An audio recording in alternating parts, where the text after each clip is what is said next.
Hello बच्चों।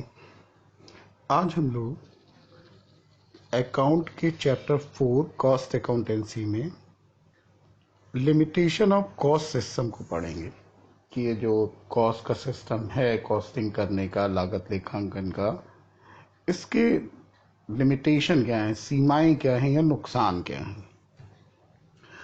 तो cost system में मेनली ज़्यादातर ये लिमिटेशन मानी जाती है। पहला ये है कि बेस्ड ऑन एस्टिमेट्स।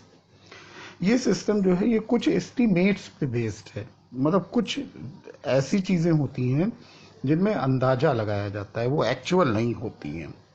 तो जाहिर सी बात है, अगर कोई अंदाज़ा लगा करके कोई रिजल्ट निकाला गया है तो जो वो है वो एक्चुअलिटी से थोड़ा सा डिफर हो सकता है। दूसरा लिमिटेशन इसका बताया गया problem of different method base and techniques.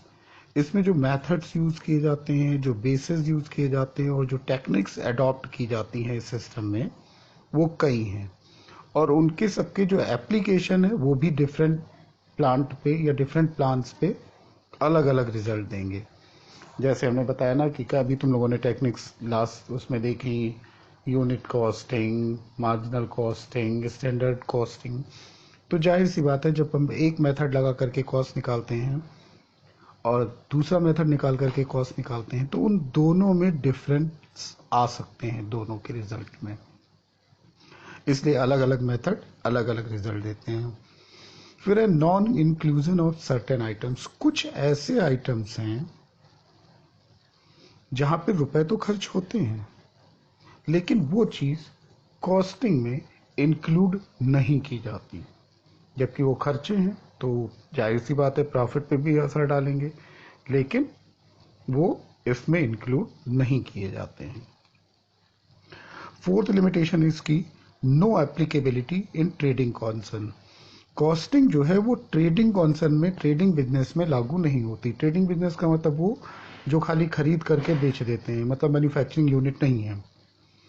Costing जो है वो केवल मैन्युफैक्चरिंग पे अप्लाई होती है। सर्विस रेंडरिंग जैसे तुम्हारा ट्रैवलिंग हुआ, होटल हुआ, इन पे सब पे लागू होती है, लेकिन जो केवल ट्रेडिंग कॉन्सर्न है उन पे लागू नहीं होती। नंबर 5 है problems of marginal costing. Marginal costing एक टेक्निक्स है जो कि वेरिएबल कॉस्ट पर केवल डिपेंड करती है।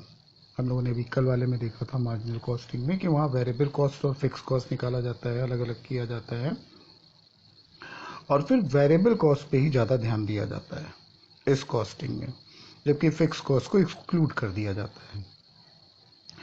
तो मार्जिनल टोटल कॉस्ट जो है वो एक्चुअल टोटल कॉस्ट से डिफरेंट होगी, जाहिर सी बात है। फिक्स कॉस्ट भी तो एक्सपेंसेस है, उसमें भी तो रुपए जाते हैं। तो इस अकाउंटिंग टेक्निक को यूज करने से जो हम कॉस्ट बता रहे हैं वो वास्तविक कॉस्ट नहीं होती। तो ये लिमिटेशन थी, लेकिन इन लिमिटेशन के बाद भी कॉस्टिंग को बहुत ज़्यादा यूज़ किया जाता है मैन्युफैक्चरिंग और सर्विस रेंडरिंग ऑर्गेनाइजेशन के द्वारा। अब इसी को अगर हिंदी में देखें तो लागत लेखांकन की सीमाएं वही लिखी हुई हैं, लगभग क्या वही लिखी हुई हैं और लास्ट में कंक्लूजन दिया हुआ है उपर्युक्त सीमाओं के होते हुए भी लागत लेखांकन की अपनी उपयोगिता एवं भूमिका है जिन्हें व्यवसायियों तथा लेखाकारों द्वारा स्वीकार किया जाता है।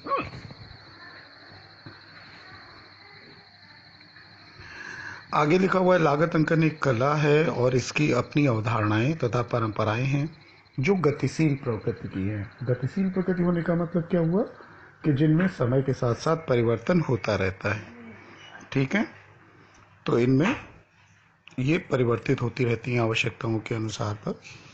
तो ये क्वेश्चन अब तुम लोगों को अपनी कॉपी में लिखना है।